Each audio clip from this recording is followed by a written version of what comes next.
자, 오늘은 지난 금요일에 이어서 데살로니가전서 4장을 계속 공부해 보도록 하겠습니다. 이 데살로니가전서는 전반부는 이제 바울이 교회를 향한 칭찬으로 쭉 이어지는 내용이 나옵니다. 그러다가 이제 4장부터는 후반부가 시작되는데 그 내용은 실제적인 교훈이 주어지는 부분입니다.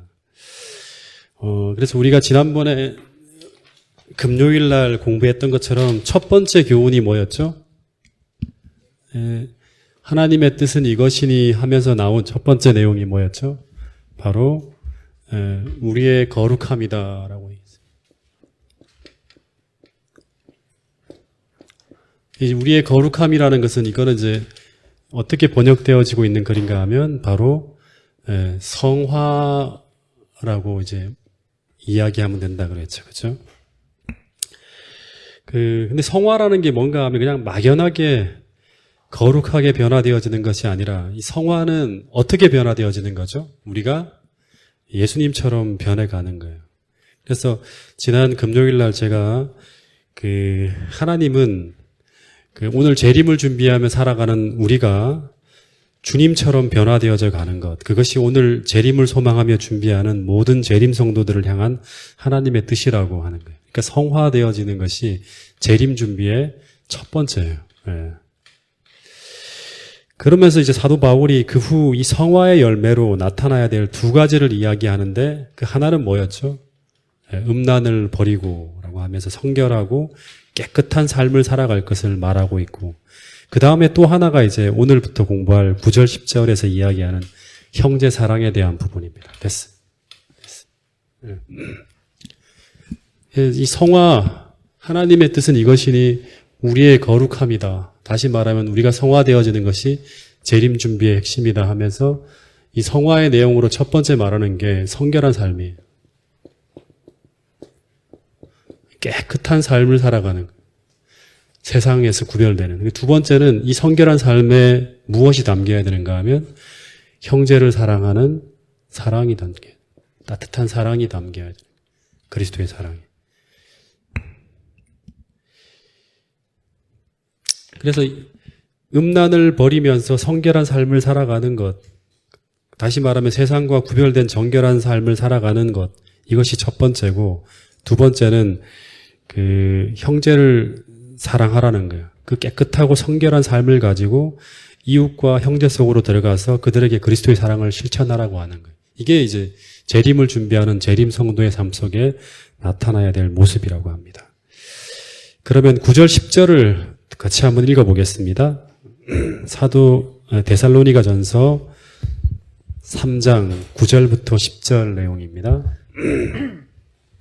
시작. 우리가 우리 하나님 앞에서 너희로 말미암아 모든 기쁨으로 기뻐하니 너희를 위하여 능히 어떠한 감사로 하나님께 보답할까. 주야로 신이 간구함은 너희 얼굴을 보고 너희 믿음이 부족한. 잠깐 4장 9절 10절입니다. 4장. 예. 데살로니가전서 4장 9절 10절입니다. 읽어보세요. 시작. 형제 사랑에 관하여는 너희에게 쓸 것이 없음은 너희들 자신이 하나님의 가르침을 받아 서로 사랑함이라. 너희가 온 마게도냐 모든 형제에 대하여 과연 이것을 행하도다. 형제들아 권하노니 더욱 그렇게 행하고. 예. 이 성경의 가르침을 보면 이제 예수님을 믿고 그리고 그 믿음으로 살아가는 모든 사람들에게 오는 큰 변화 중에 하나는, 제가 지난 안식일날도 설교한 것처럼 예수님의 마음을 받고 그리고 난 다음에 순수하게 사랑하는 거예요. 예. 그러니까 예수님을 믿고 그 믿음으로 살아가는 사람들에게 나타나는 첫 번째 결과물은 바로 무엇인가 하면 예수님의 마음을 받아서 순수하게 사랑하는 거예요. 거짓이 없이 깨끗하고, 그리고 어떤 대가를 바라고 어떤 이용을 하려고 그 사람에게 이렇게 이제 사랑하는 척 하는 게 아니라 주님처럼 순수하게 서로 사랑하는 거예요.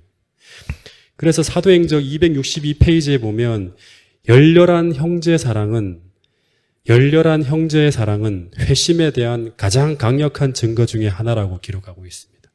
그러니까 오늘 우리가 회심했다면 주님처럼 주님의 마음을 받고 서로 형제들을 열렬하게 사랑하는 거예요. 이게 회심에 관한 회심한 사람들에게 나타나는 가장 강력한 이 회심의 증거라고 합니다. 이 사랑이 없으면 그 사람은 어떻게 보면 다시금 주님께로 돌아가야 돼요. 그죠? 그래서 그 마음을 받고 그 사랑을 받아서 서로 이기심 없는 마음을 가지고 사랑해야 되는 거예요.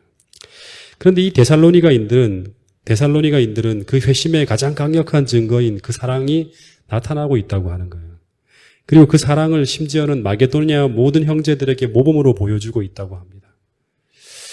근데 그럼에도 불구하고 바울은 뭐라 그러죠? 더 많이 사랑하라고, 더욱 그렇게 하라고 하는 거예요. 더 하라고 하는 거예요. 굉장히 많이 사랑하고 있는데 더 하라고 하는 거예요. 왜냐하면 하나님의 사랑에는 한계가 없죠. 그래서 그 하나님의 사랑을 받아서 서로 사랑하는 그리스도인의 사랑에도 한계가 없어야 한다고 하는 거예요. 그래서 바울이 더 많이, 사랑은 지나치는 게 없어요. 더 많이, 더 사랑하라고 하는 거예요. 근데 그렇게 더 많이 사랑해야 하는 이유는 뭔가 하면 하나님의 사랑이 우리 안에서 완전해지는 것이 우리가 서로 진실하고 순수하게 서로 사랑할 때뿐이라고 합니다. 다시 말해서 우리가 서로 진실하고 순수하게 서로 사랑할 때 그 속에서 나를 희생하고 나를 자아를 포기하는 가운데서 이기심이 사라지는 변화가 일어나고 그 속에서 주님의 마음과 주님의 사랑이 무엇인지를 느끼고 볼 수 있게 되기 때문에 그렇다고 합니다. 그래서 계속 우리가 형제 사랑을 해 나갈 때 그때 우리가 그 관계 속에서 자꾸 사랑을 실천하는 가운데서 변화가 일어난다고 하는 거예요. 그러니까 더욱 그렇게 하라고. 더 넓게 하고 더 깊게 하고 더 진실하게 더 뜨겁게 사랑하라고 사도 바울은 이야기하고 있습니다. 근데 이 베드로전서 1장 22절에서 이 사도 바울과 같은 이런 말을 했어요. 베드로전서 1장 22절을 한번 읽어보겠습니다. 베드로전서 1장 22절입니다.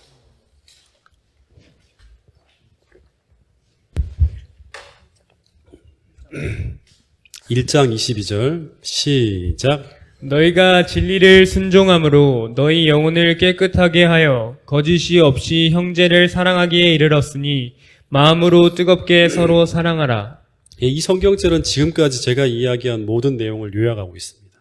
베드로는 말하기를 먼저 너희가 진리를 순종함으로 너희의 영혼을 깨끗하게 하여 성화의 첫 번째 단계인 스스로 성결하게 한 후에 그 다음 거짓이 없이 진실하고 순수하게 형제를 사랑할 수 있게 됐어요. 그죠? 이르렀으니 그 다음 그것으로 멈추는 것이 아니라 그 순수하고 진실한 마음으로 어떻게 하라? 뜨겁게 서로 사랑하라고 하는 거예요. 여러분, 그래서 이 사랑이 뜨겁게 성도의 삶에 나타나는 것이 참 성화의 중요한 과정이고요. 그리고 이런 사랑으로 뜨겁게 연합하여서 그리스도의 사랑을 전하는 교회가 되는 것이 교회의 마지막 목표이자 교회가 준비해야 될 참된 재림 준비의 가장 궁극적인 모습이 아닌가 하는 생각이 듭니다. 사도행전에 보면 서로 유무상통하면서 그죠? 완전히 이기심 없이 서로 사랑하는 가운데 완전한 사랑이 그리스도의 무화적 사랑이 교회 안에 실천되어져 나타날 때 세상 사람들이 그 교회가 바로 하나님이 계신 진리의 교회라는 것을 확인하고 모든 사람들이 몰려오는 걸 볼 수 있습니다. 그래서 오늘 이 동작중앙교회도 지금 많은 사랑으로 서로 연합하고 성도들 간에 이런 어떤 그런 아름다운 분위기가 나타나는데 오늘 사도 바울 선생님께서 말씀하신 것처럼 더욱 뜨겁게 하고 더욱 진실하게 하고 더욱 순수하게 사랑을 실천하는 교회가 되라는 이 가르침을 우리 모두가 마음속에 담고 그런 교회가 되기 위해서 전진해 나가는 우리 동작중앙교회 모든 성도들이 될 수 있기를 간절히 바라겠습니다.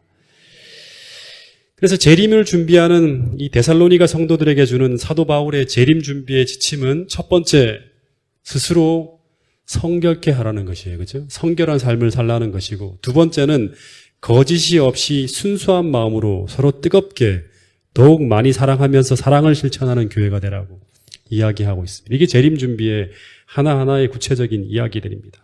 근데 조금 더 이제 11절, 12절을 보면 더 구체적인 지시를 하는데 11절, 12절을 한번 읽어보겠습니다. 11절, 12절 시작. 또 너희에게 명한 것 같이 조용히 자기 일을 하고 너희 손으로 일하기를 힘쓰라. 이는 외인에 대하여 단정히 행하고 또한 아무 궁핍함이 없게 하려 함이라. 예, 그 11절에 보면 또 너희에게 명한 것 같이라는 말은 사도 바울이 이전에 데살로니가인들에게 방문했을 때 이 문제를 이미 그 교회 성도들에게 한번 이야기했었다고 합니다. 다시 한 번 더 강조를 한다는 거예요. 잘 이해를 못하고 또 사람들이 그대로 살지 않고 있기 때문에. 근데 이제 그 이야기가 이제 어떤 이야기인가 하면 이제 이 종말에 재림신자로 이제 살아가는 사람들이 이제 살아가야 될 하나의 어떤 그런 모습 중에 하나가 뭔가 하면 또 하나가 이 세 번째라고 할 수 있겠죠. 그죠? 이제 이 본문에 보면 또 너희에게 명한 것 같이 어떻게 하라? 조용히 자기 일을 하라는 거예요.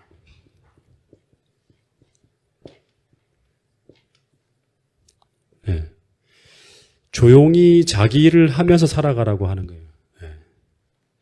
그리고 두 번째는 뭔가 하면 이제 네 번째가 되겠죠. 그죠? 이 이야기의 두 번째, 네 번째는 뭔가 하면 너희 손으로 일하기를 힘쓰라는 말이에요.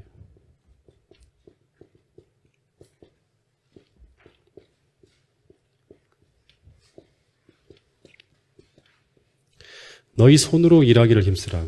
이 말이 무슨 말인가 하면 이 데살로니가 교회 신자들 가운데 극단적인 신자들이 있었다고 합니다. 이 사람들은 이제 데살로니가 전서 후서를 다 공부하면 사람들을 동력시키기 위해서 아주 극단적인 생각과 교리들을 유포하면서 교회를 요란하게 만들고 있었어요. 근데 그 사람들이 어떤 생각을 하고 있었는가 하면 데살로니가 후서 한번 보세요. 잠깐 후서를 한번 볼게요. 후서 3장 11절 12절에 보면 이 사람들은 이런 사람이었다고 합니다. 이제 이런 사람들 때문에 이제 사도 바울이 이런 얘기를 하고 있는 거예요. 데살로니가 후서 3장 11절 12절 읽어보면 우리가 들은즉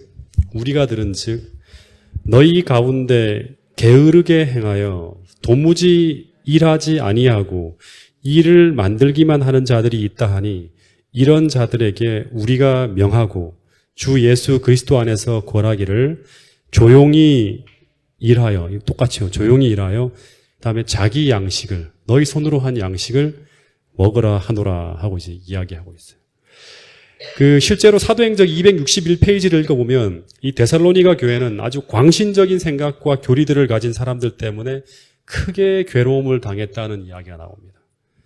이 사람들은 본문에서 보는 것처럼 규모 없이 행하고, 다시 말해서 대책 없이 행하고, 그리고 두 번째는 도무지 일을 하지 아니하며 다시 말해서 게으르고 불성실하게 행하면서 그러면서 떠들썩하고 아주 소란한 일들을 만들면서 그것이 재림을 준비하는 모습이라고 사람들에게 가르치고 다녔다고 합니다. 그러니까 이걸 쉽게 말하면 이런 이야기들을 이렇게 정리해서 말하면 이 사람들은 성화되지 않은 품성을 가지고 있어요. 성화되지 않은 품성을 가지고 있으면서 불성실하고 게으르고 나태하게 살면서 사람들에게 무엇을 얘기하냐면 재림이 임박하다고 가르치면서 우리가 어떤 일들을 해야 된다고 하면서 계속 어떤 일들을 자꾸 만들어가는 거예요. 근데 말은 참 잘해요. 예, 사람들에게. 설득력 있게. 그래서 사람들이 움직이고 동요되고 교회가 자꾸 혼란에 빠지는 거예요. 그런데 이런 모습을 이방인들이 보고는 아주 건전하지 못하고 진실되지 못한 사람들이 재림을 기다리는 사람들이라고, 재림을 전하는 사람들이라고, 그리스도인이라고 생각하게 만들고 있다고 하는 거예요. 그래서 사도 바울은 재림 준비는 이런 요란하고 떠들썩하게 생활하는 것이 아니라 첫 번째는 재림 성도는 어떻게 해야 된다? 차분하고 침착하고 조용히, 다시 말해서 자신의 일상의 삶을 신실하고 성실하게 살아가면서 먼저 맡은 바 자기 일들을 성실히 행하는 사람들이 첫 번째 재림을 준비하는 사람들이라고, 성화된 사람들이라고 이야기하는 거예요. 그런데 이 건전하지 못한 재림신앙을 가진 이 사람들이 믿지 않는 사람들과 당시 신자들에게 좋지 않은 감화를 주고 있는 또 하나의 가르침과 주장이 무엇인가 하면 이제 이 사람들이 이런 얘기를 한대요. 재림이 가까이 다가오고 있기 때문에 일상적이고 정상적인 일을 행하기에는 지금 시기가 너무 임박하다고 말하고 있는 거예요. 다시 말해서 우리가 정상적이고 일상적인 삶을 살아가기에는 때가 너무 급박하다고 하는 이야기를 하는 거예요. 그러면서 이들 중에 어떤 사람들은 생계를 포기하고 그리고 생계를 위해 생업을 일하는 것들을 중단하는 사람들도 있었고 그리고 또 어떤 사람들은 이 생계를 자기 형제들의 후원에 의존하면서 살아가는 사람들이 있었다고 이야기합니다. 여기 본문에 나오죠. 그죠? 그러면서 이들이 무엇을 하며 지내는가 하면 어떤 생산적인 일을 하는 것이 아니라 그냥 재림을 기다린다고 하면서 무의도식하며 아무 일도 하지 않고 살아가는 사람들이 많았다고 하는 거예요. 그래서 바울이 그런 모습을 꾸짖으면서 이런 말을 하는 거예요. 조용히 자기 일을 하고 너희들이 하고 있는 일들을 성실하게 하고 그리고 너희 손으로 일하기를 힘쓰라고 그리고 데살로니가 후서에서는 조용히 일하여 자기가 일한 대로 양식을 먹으라고 하는 거예요. 네. 여러분 이 이제 이야기들을 보면서 제가 또 하나 좀 정리하게 되는 게 뭔가 하면 이 가르침들을 보면 재림이 임박한 마지막 순간까지 재림을 준비하는 건전한 재림 성도들의 모습은 떠들썩하고 질서 없고 그리고 충동적이고 또 요란하게 우리 삶을 움직이면서 사람들을 요동케 하는 것이 아니라 건전한 재림 성도의 삶은 오늘 먼저 내가 아버지로서 또는 남편으로서 아내로서 아들과 딸로서 그리고 사회인으로서 우리가 위치한 곳에서 성실하게 그리고 단정하게 내가 해야 할 일을 묵묵히 최선을 다해 일하면서 마지막 순간 내가 재림 신앙 때문에 쫓겨나기 전까지는 세상에서부터 이렇게 이제 막 쫓겨나기 전까지는 그 자리에서 성실하게 재림 기별을 전하며 살아가는 것이 재림을 준비하는 바른 성도들의 모습이라고 사도 바울은 가르치고 있습니다. 근데 우리는 종종 이런 유혹을 많이 받아요. 이 세상에서 신앙인으로 살아가는 게 굉장히 힘들어요. 그렇기 때문에 이 세상을 떠나서 좀 어떻게 보면 등지며 살고 싶어 해요. 그냥 이런 일들에 떠나서 이게 너무나 힘들고 갈등이 일어나고 충돌이 일어나기 때문에 지난 토요일 날도 제가 어떤 한 그 사람들을 성경을 가르치는데 그분들이 진짜 재림 신앙을 지키면서 토요일 안식일을 지키며 살아가는 게 너무너무 힘들어서 굉장히 스트레스를 많이 받는다 그래요. 그래서 매 순간마다 사표를 이게 낼까 말까 막 이런 어떤 생각을 하며 살아가고 있다 그래요. 그만큼 힘들어요. 그렇죠? 실제로 이 세상에 살아가는 것이 우리가 신앙인으로 살아가는 것이 너무나 힘들기 때문에 우리가 천국을 사모하고 재림을 기다리는 것은 맞아요. 근데 이것이 자칫 균형을 잃어버리고 지나치게 되면 이 세상에서 우리가 마땅히 성실하게 짊어지고 성실하게 감당해야 될 것들에서마저 피하여서 이 세상을 떠나 등지며 운둔하려 하는 거예요. 그러면서 이것이 재림을 기다리고 이것이 예수님을 교대하는 내 어떤 그런 신앙 때문에 벌어진 일이라고 하면서 이제 그쪽으로 이제 피해 가려고 자꾸 한다는 거예요.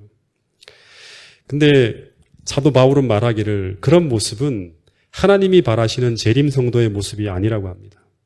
그리고 이런 모습은 당시 사도 바울의 모습이나 실제로 재림을 기다리는 가장 유명한 어떻게 보면 모범적인 모델 같은 사람이 사도 바울이죠. 그렇죠? 그 모습이나 그리고 예수님의 모습과도 반대의 모습이라고 하는 거예요.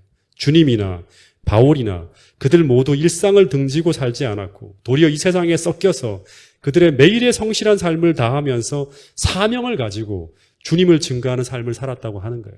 그래서 오늘 우리는 박해가 몰려오고 핍박이 몰려오는 그 마지막 순간까지 다시 말해서 더 이상 일상에서 신앙을 가지고 양심적으로 살아가기가 어려워지는 그 마지막 순간까지 우리는 우리의 위치에서 최대한 성실하게 우리가 해야 될 일들을 행하면서 진실한 신앙인으로 그리고 사회인으로 세상에 그리스도의 빛을 비추며 사명을 감당하며 살아야 된다는 것이 이 사도 바울이 데살로니가 교인들을 향해 던지는 메시지이고 오늘 우리들을 향해 던지는 메시지라고 저는 생각합니다.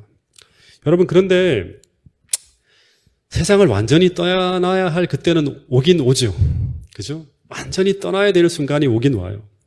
근데 그때는 진짜로 버티고 버티다가 우리가 더 이상 세상에서 신앙 양심을 가지고는 살아가기 어려운 이를테면 일요일 휴업력이 내리거나 또는 그 전에 직전 상황들이 벌어질 때 그때는 진짜 역사의 마지막이라고 할 수 있겠죠. 그래서 단계적으로 지금부터 한 걸음 한 걸음 이 세상과의 접촉점이 끊어져 나가겠지만 마지막까지 우리는 스스로 그것을 끊어서는 안 된다는 거예요. 이 세상을 향한 마지막 사명을 놓아서는 안 된다는 거예요. 그죠? 그래서 이렇게 살아가야 하는 이유는 12절에 얘기한 것처럼 외인에 대하여 단정히 행하고 또한 아무 궁핍함이 없게 하려 함이라는 이야기예요.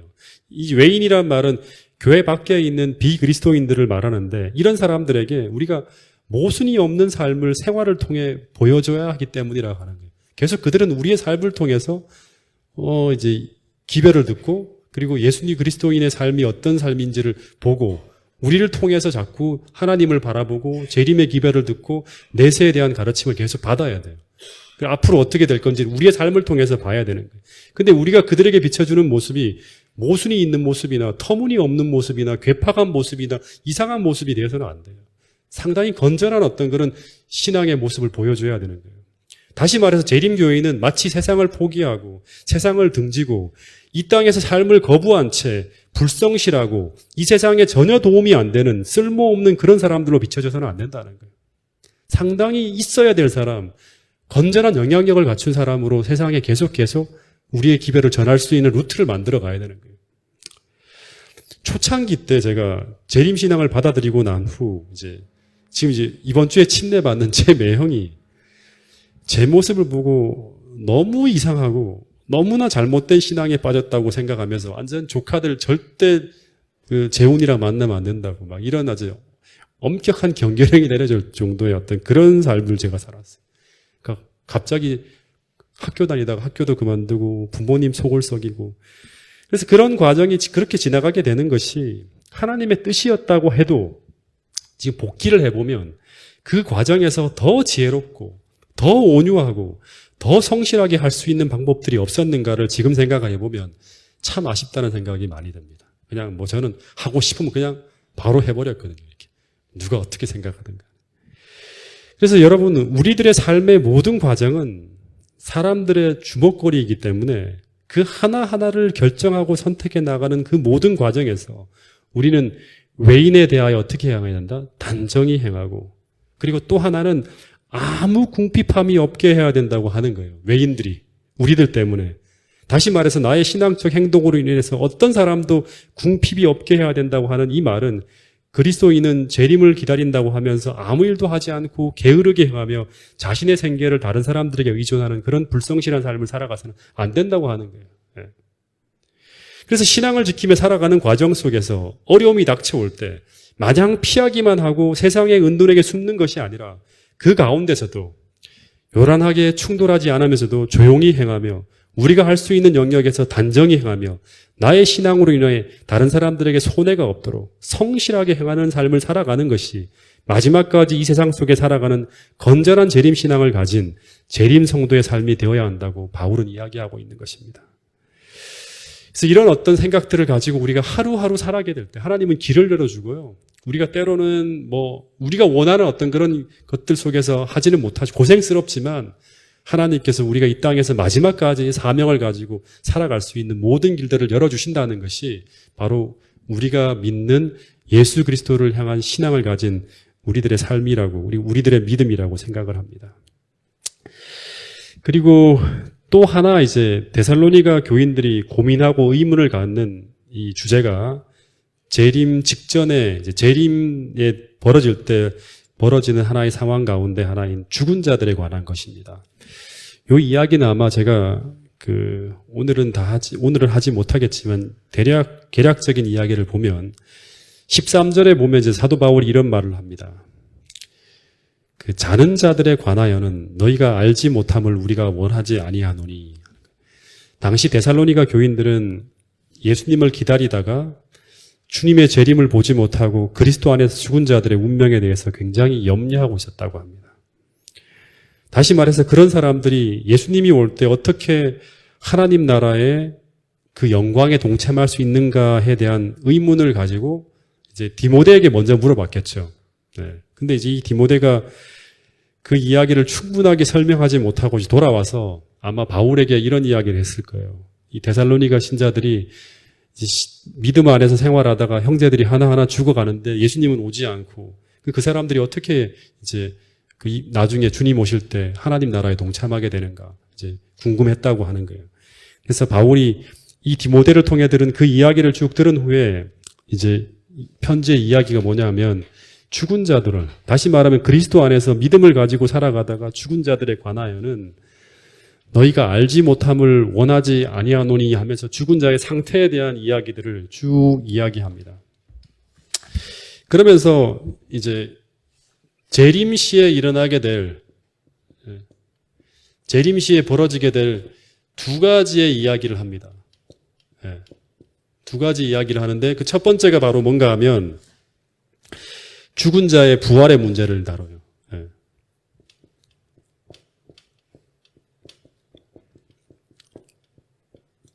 죽은 자의 부활에 대한 이야기를 쭉 다루게 되고 그 다음에 또 하나의 주제를 이야기하는데 그게 바로 뭔가 하면 예수님이 재림하게 되는 그 때에 대한 그 이야기입니다. 재림의 시기.